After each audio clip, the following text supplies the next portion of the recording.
आप सभी को नमस्कार, सुप्रभात। सार्थक government job point YouTube channel आप सभी लोगों का हार्दिक स्वागत करता है।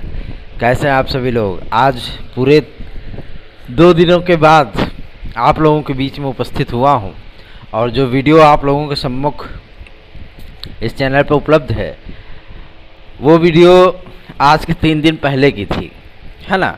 मतलब पुरानी वीडियो अपलोडिंग में लगाए थे, वैसे ही नेट का कनेक्शन रोक दिया गया था और मेरे पास लगभग सभी कंपनियों के वाईफाई और डोंगल मौजूद हैं, लेकिन किसी का नेट नहीं चल रहा था। इलाहाबाद, कौशाम्बी और फतेहपुर, ये 3 डिस्ट्रिक्ट के नेट सेवाएं रोक दी गई थी। मतलब जो थोड़ा सा सेंसिटिव एरिया पड़ते थे और जिस तरीके का कांड हुआ था, जाहिर सी बात है सरकार ने एहतियातन ये कदम उठाया था और बहुत सारे विद्यार्थियों का बहुत मैसेज आया है। मैं तो इस बात को देख करके भी मैं आश्चर्यचकित हूँ कि आखिर इतने सारे मैसेजेस बप्पा कैसे जवाब देंगे हम। बहुत सारे मैसेज हैं हमारे व्हाट्सएप पे 9721411385 पे लगभग 3600 मैसेज हैं और कुछ पेंडिंग में चल रहे हैं। इतने सारे विद्यार्थियों का स्नेह और आशीर्वाद, आप सभी लोगों को बहुत बहुत धन्यवाद है। बहुत सारे मैसेजेस आए हैं, उन सभी को रिप्लाई देने का प्रयत्न किया जाएगा और आप सभी लोगों के समकक्ष सार्थक government job point YouTube channel एक बार फिर से अपने उसी तेवर और उसी कलेवर के साथ आप लोगों के बीच में उपस्थित है। इसलिए इस चैनल को सब्सक्राइब करके वीडियो को लाइक ज़रूर कर दीजिए। चलिए अब करते हैं खबरों की शुरुआत। चूँकि 2-3 दिन में पूरा स्ट्रक्चर ही बदल गया है ना, और विद्यार्थियों की जो समस्याएं हैं, चूँकि इसमें लगभग सारे के सारे लोग व्यस्त हैं, है ना। कोई न तो सुनने वाला है न तो कोई देखने वाला है। प्रयास शुरू किए जाएंगे आज की डेट से पुनः, और कोशिश यही होगी हमारी कि जल्द से जल्द आपकी LT ग्रेड GIC प्रवक्ता का विज्ञापन जारी हो और साथ ही साथ RO और खंड शिक्षा अधिकारी का भी विज्ञापन जारी हो।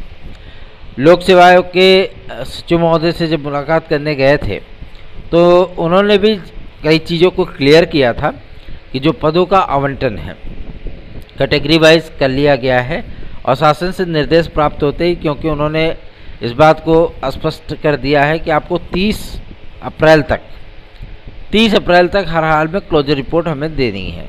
किसकी? 2018 LT ग्रेड की। क्या हाँ, ये भर्ती समाप्त हो गई पूरी तरीके से, है ना।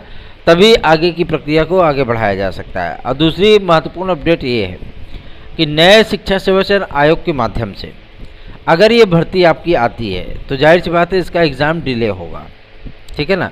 लेकिन नया शिक्षा सेवा चयन आयोग के पास एक ही काम तो होगा नहीं। अब भाई संस्थान तो एक ही रहेगा ना।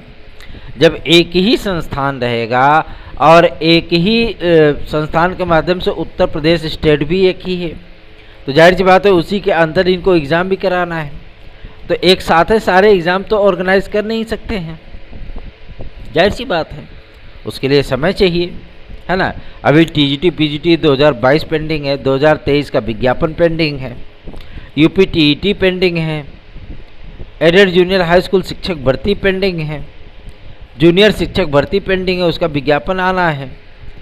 साथ ही साथ संस्कृत माध्यमिक विद्यालयों की LT ग्रेड GIC प्रवक्ता सबको अगर इनको दे दिया जाएगा, असिस्टेंट प्रोफेसर से लेकर के तमाम भर्तियाँ, तो जाहिर सी बात है आयोग भी जो मतलब हो जाएगा चक्करगिन्नी, है ना।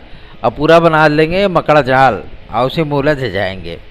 इसलिए कुछ चीज़ें आप सभी लोगों को UPPSC के माध्यम से देखने के लिए मिलने वाली हैं, जैसे LT ग्रेड GIC प्रवक्ता का विज्ञापन, क्योंकि सचिव महोदय ने इस बात को कहीं भी इनकार नहीं किया था, जो अनुसचिव महोदय हैं, कि LT ग्रेड GIC प्रवक्ता का विज्ञापन लोक सेवा आयोग के माध्यम से जारी नहीं किया जाएगा।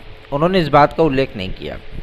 उन्होंने बताया था कि LT ग्रेड GIC प्रवक्ता के विज्ञापन के लिए जो शासन को पत्र लिखा गया था उसका फ़िलहाल अभी रिप्लाई हमें नहीं प्राप्त हुआ है, लेकिन उम्मीद की जा रही है कि जिस तरीके से UGC नेट ने मतलब UGC ने ग्रांट दिया था उन समस्त डिग्रियों को देखा जा रहा है और विज्ञापन में उनको सम्मिलित किया जा रहा है, ताकि किसी भी प्रकार की जद्दोजहद न रहे। आप जानते हैं कि हाईकोर्ट ने ही आदेश किया था कि समकक्ष शब्द का इस्तेमाल न किया जाए, है ना। इससे बहुत सारे विवादों की स्थितियां होती हैं और विद्यार्थियों को बहुत सारी समस्याएं भी होती हैं। जो एलिजिबल नहीं रहते हैं वो भी बेचारे आवेदन कर देते हैं, जी जान लगा करके तैयारी करते हैं, सिलेक्ट हो जाते हैं, तो उसके बाद उनका सिलेक्शन नहीं हो पाता, उनको ज्वाइनिंग नहीं दी जाती है, जिसकी वजह से बहुत सारी समस्याओं का सामना करना पड़ता है। इसलिए ऐसी स्थितियां पुनः ना हो, है ना, इसके लिए प्रयास किए जा रहे हैं और आप सभी लोगों के विज्ञापन में इन तमाम बातों का, इन तमाम शर्तों का बाकायदा उल्लेख किया जाएगा, ठीक है ना। जो जो डिग्रियां उसमें उल्लिखित होंगी वही विद्यार्थी उसमें आवेदन करेंगे और कोशिश हम लोगों की यही है कि किसी भी डिग्री धारक के साथ अन्याय की स्थितियां ना उत्पन्न हो, चाहे वो कोई भी हो, ठीक है ना। बहुत सारे हमारे भाई बहनों ने हमको अंबेडकर साहब की जयंती पर शुभकामनाएं भी दी थी। मैंने मैसेजेस नहीं देखे थे क्योंकि नेट सेवाएं बंद हो गई थी। आज मैंने कुछ मैसेजेस देखे हैं, तो मैं अपने उन भाई बहनों को बहुत बहुत धन्यवाद देना चाहता हूं। और सबसे बड़ी चीज़ ये होती है कि हमारे भाई बहनों का हित होना चाहिए, है ना। किसी भी कीमत पे उनको भी किसी भी प्रकार का कोई तकलीफ नहीं होनी चाहिए, उनकी सारी समस्याएं निराकृत हों। चलिए आगे बढ़ते हैं, बात करते हैं आपके एलटी ग्रेड की वेटिंग लिस्ट को लेकर के। सूचना प्राप्त हो गई है कि एलटी ग्रेड की वेटिंग लिस्ट आप सभी लोगों की 29 तारीख तक जारी कर दिया जाएगा, 29 अप्रैल तक, ठीक है ना। 29 अप्रैल को पूरी तैयारी है लोक सेवा आयोग की, वो लिस्ट आदि को तैयार कर रहे हैं और जितने विद्यार्थी अपना अभ्यर्थन वापस ले रहे हैं वो उन सभी विद्यार्थियों के नामों पर विचार नहीं किया जाएगा। उनके आगे जो विद्यार्थी इसमें सम्मिलित होंगे उन विद्यार्थियों को इसमें सम्मिलित किया जाएगा। सबसे ज़्यादा अगर बेनिफिट में कोई रहने वाला है वो है एसएसटी के विद्यार्थी, सोशल साइंस के विद्यार्थी। क्यों? किसी का टीजीटी में हो गया है, किसी का प्रवक्ता में हो गया है, किसी का पीसीएस में हो गया है, तो किसी का एसआई में हो गया है ना, तमाम चीज़ें हैं। तो इन सारे मुद्दों को लेकर के आप सभी लोगों को मैं बता दूं एकदम स्पष्ट है मामला, टेंशन मत लीजिए। और रही बात है यूपीएसआई की, मैंने आप लोगों से अक्सर कहा था कि कुछ होने जाने वाला नहीं है, लेकिन फिर भी विद्यार्थियों ने कोशिश की कि इसमें भ्रष्टाचार हुआ है, जो चीज़ें हैं, तो जाहिर सी बात है विद्यार्थियों को लोकतांत्रिक ढंग से अपनी आवाज़ को उठाने का पूरा अधिकार है, क्योंकि भारत देश में लोकतंत्र चलता है, तो इसलिए आप अपनी आवाज़ को बाकायदा उठा सकते हैं। दूसरा, अब 14 तारीख तक, 14 मई तक चुनावी आचार संहिता है, ठीक है ना। और जितनी भी प्रक्रियाएं आप सभी लोगों की, चाहे यूपी SSSC के माध्यम से अपनाई जा रही हैं, चाहे लोक सेवा आयोग के माध्यम से अपनाई जा रही हैं। लोक सेवा आयोग डायरेक्ट शासन को पत्र लिखता है, मंजूरी प्राप्त किया और तुरंत जो है उसको डिक्लेयर कर दिया, ठीक है ना। तो आप लोगों को मैं बता दूं, कल की डेट में चूँकि अभी थोड़ा सा माहौल गर्म है, तो इसलिए योगी आदित्यनाथ जी जो आदरणीय सीएम है उत्तर प्रदेश मुख्यमंत्री के, उत्तर प्रदेश शासन के, और उनकी जो कैबिनेट मीटिंग होनी थी फिलहाल वो कुछ दिनों के लिए टाल दी गई है, ठीक है। और कैबिनेट स्तर पर जो आयोग के अधिसूचना को, उसकी नियमावली को मंजूरी मिलनी थी, वो फिलहाल थोड़ी सी डिले हो गई है। क्यों? क्योंकि अभी वो बहुत ज़्यादा व्यस्त हैं, ठीक है ना। और जैसे ही दारोमदार आएगा तत्काल आप सभी लोगों के इस आयोग को मंजूरी दे दी जाएगी और आप लोगों की प्रक्रियाएं तेज़ी से आगे बढ़ निकलेंगी। लेकिन एलटी ग्रेड जीआईसी प्रवक्ता यूपीपीएससी से ही जारी होगा, इस बारे में हम लोग पूरा प्रयास कर रहे हैं। क्यों? क्योंकि आप लोगों की परीक्षाएं हर हाल में जून जुलाई में करानी है ना, ताकि ये परीक्षाएं आप लोगों की ज़्यादा डिले ना होनी पाएँ।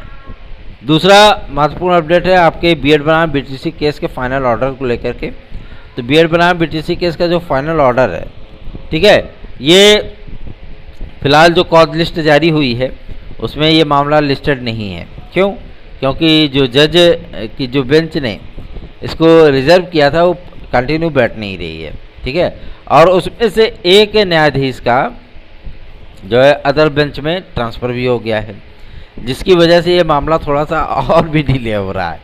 विद्यार्थी परेशान हैं कि आखिर हमारा ऑर्डर कब तक आएगा।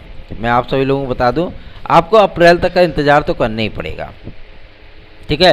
अप्रैल का इंतज़ार इसलिए करना पड़ेगा कि अभी 30 तारीख तक आप लोगों का ये ऑर्डर फाइनल होने की पूरी आसार है। ठीक, जो वकीलों से वार्ता की गई थी तो उन्होंने भी इस बात को स्पष्ट किया था कि 90 दिन का जो टाइम पीरियड होता है वो कोई बाउंडेशन नहीं होता है ना।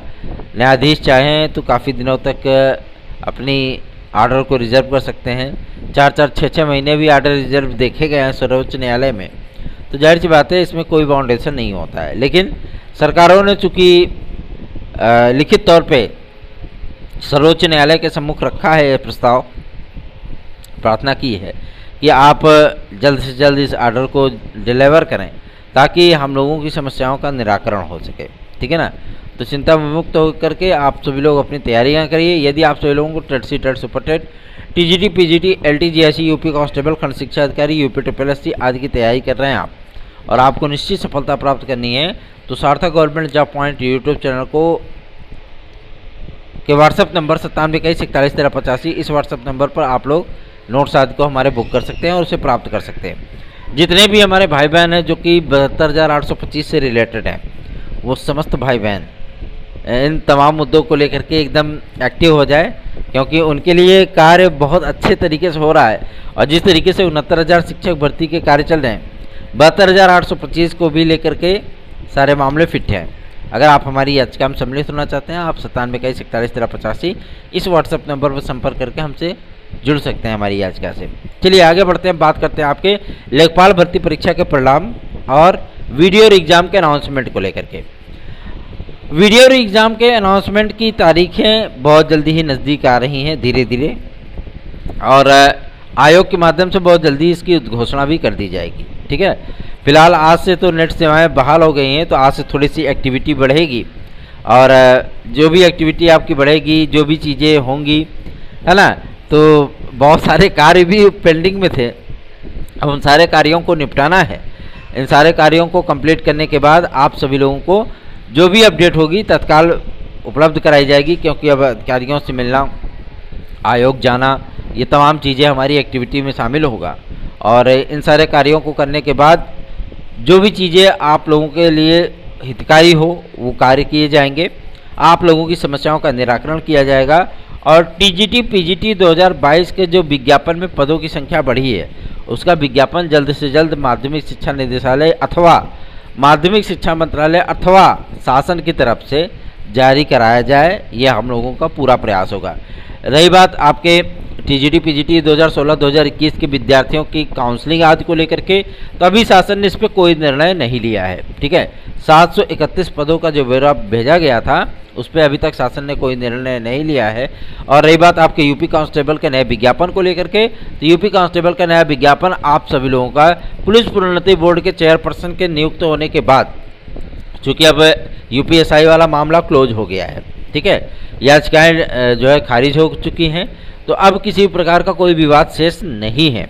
ठीक है ना, तो चिंता मुक्त हो जाइए और अपनी तैयारियों पर ध्यान दीजिए। बहुत जल्दी चेयरपर्सन को भी नियुक्त कर दिया जाएगा, अध्यक्ष महोदय को, और जैसे पुलिस प्रोन्नति बोर्ड में कोई चेयरमैन आएगा वैसे ही आप लोगों की यूपी कांस्टेबल की नई प्रक्रिया को स्टार्ट कर दिया जाएगा। अमूमन आप जानते हैं कि नियुक्ति और स्थानांतरण, ये दो प्रमुख ऐसे मुद्दे होते हैं जो कि राज्य निर्वाचन आयोग को अपने हाथ में ले लिया है। ठीक है ना भाई, चुनावी आचार संहिता चल रही है, तो नियुक्ति और स्थानांतरण ये दोनों चीज़ें इसमें राज्य निर्वाचन आयोग ही करेगा। तो आप सभी लोग चिंता मुक्त होकर के सार्थक government job point YouTube channel subscribe करके वीडियो को लाइक जरूर कर दीजिए। जो भी अपडेट होगी शानदार वीडियो के साथ हम उपस्थित होंगे, हो सकता है दोपहर में या फिर शाम को उसी तरीके से। इसलिए इस चैनल को सब्सक्राइब, वीडियो को लाइक शेयर कर लीजिए और 9721411385 इस व्हाट्सएप नंबर पर हमसे आप संपर्क कर सकते हैं, अपनी समस्याएं रख सकते हैं, या आप हमारी याचिकाओं से जुड़ करके याची लाभ उठा सकते हैं, जो कि 72,825 टीजीटी पीजीटी 2016-2021 के संबंध में।